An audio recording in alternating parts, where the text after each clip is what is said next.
I recently read Inner Excellence by Jim Murphy. Jim Murphy had one question on his mind when he started this book. How can an Olympic athlete train for 4 years for an event that lasts less than a minute and still have peace and confidence in that moment? The answer turned out to be much more than the key to a great performance. It became the key to a great life.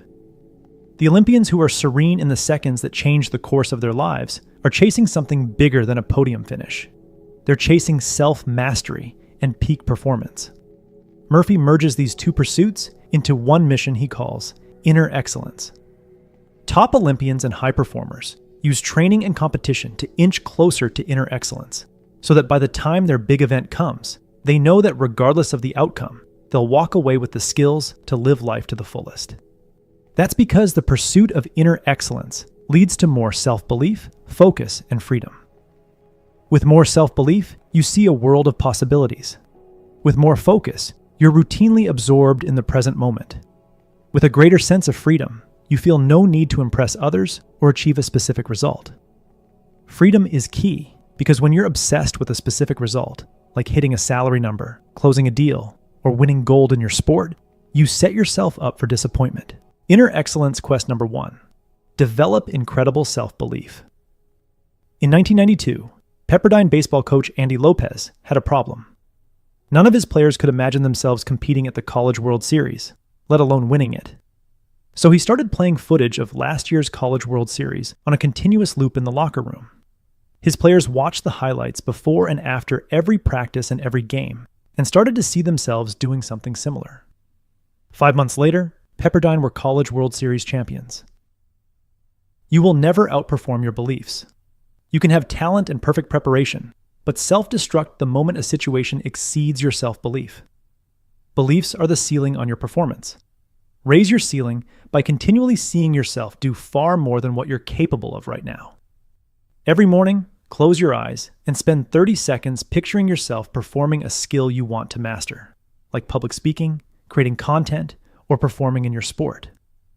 See yourself performing the skill how you usually perform. Then, gradually ramp up your performance until you're performing past your comfort zone and on a higher level. When the time comes to perform that skill during the day, model someone who clearly has high belief in that skill. If you're working on your 3-point shot, imagine you're Steph Curry. What would he believe about himself every time he took a 3-point shot? What would he think to himself after missing 2 shots in a row? As you raise your belief, reality will push back, and your performance won't match your beliefs. You'll miss several shots in a row. You'll lose a big deal, or choke when it matters most. This is where most people get it wrong. They either pretend the failures aren't happening, or they get personal and think, I'm terrible under pressure, or I'm just not a good shooter, and let the setback rewrite who they are. Do neither. Instead, tell the truth, but keep it in the past tense and add one small way you're getting better or could get better. Think, I missed a few shots yesterday, but my form is improving. Acknowledge the gap, but keep hope alive. Inner excellence quest number 2. Achieve absolute focus. Stuart Sink showed up to the 2009 British Open with terrible form and 0 expectations. He'd missed the cut his previous tournament and hadn't broken par all week. In the first round of the British Open, he swung and missed the ball completely.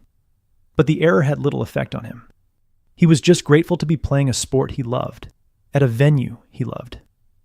That gratitude had a profound effect on his game. He was able to lock into every shot and be completely present. 3 days later, he found himself in a playoff with legendary golfer Tom Watson. Instead of being paralyzed by the moment and feeling pressure to win, he was grateful to watch Watson up close and play alongside him. Sink went on to win the British Open that afternoon.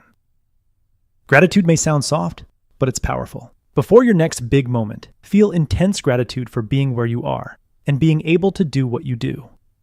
Let gratitude take over your body as you slip into the present moment. Inner excellence quest number 3.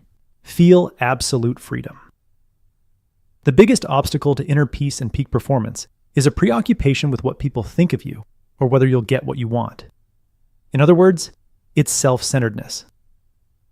Murphy goes to great lengths explaining that self-centeredness is the root of all fear and the cause of so much choking in high-pressure situations. The antidote to performance fear and self-centeredness is a simple question. Who benefits from me performing well? Someone other than you will benefit from your ability to demonstrate excellence. A teammate, friend, child, or stranger will be inspired and excited to raise their own level of excellence. Therefore, before and during your next performance, make it your mission to display excellence so that the people around you choose to seek excellence and enjoy the fullness of life through peak performance. Your attachment to a result fades as you're no longer playing for yourself. You're playing for the love of the game and for the chance to inspire others. Pursue inner excellence with a daily increase in belief, focus, and freedom from results and opinions. Then watch your performance and enjoyment of life skyrocket.